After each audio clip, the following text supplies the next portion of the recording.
હિંસક શ્વાનોને પકડવા તંત્રની ગંભીર બેદરકારી.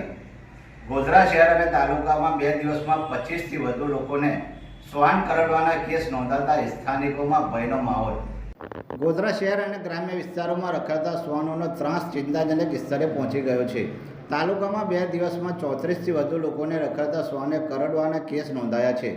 ગોધરાના રાંટા પ્લોટ, દામરોજ ગામ સહિતના વિસ્તારોમાં નાના બાળકો ઉપર રખડતા શ્વાને અચાનક ઝપાટો બોલાવતા શરીરના અલગ અલગ ભાગોમાં ગંભીર ઈજા પહોંચી હતી.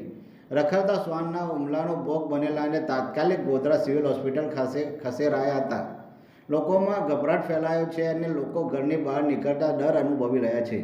નગરપાલિકા દ્વારા શ્વાનોને પકડવાનો કોઈ નક્કર પગલાં ભરવામાં આવ્યા નથી. તંત્ર સામે લોકોનો રોષ જોવા મળી રહ્યો છે. આજ રોજ ગોધરાના સિવિલ હોસ્પિટલ ખાતે ઇમરજન્સી ડિપાર્ટમેન્ટમાં ટોટલ 9 કેસ ડોગ બાઇટના આવેલા છે. તેમાંથી તેમને સારવાર માટે એન્ટીરેબિસ વેક્સિન આપવામાં આવી છે અને ટોટલ 49 જેટલા જૂના કેસોને જેમને એન્ટીરેબિસ આપવામાં આવેલી છે. આપનું નામ? ડૉક્ટર રવિ પટેલ.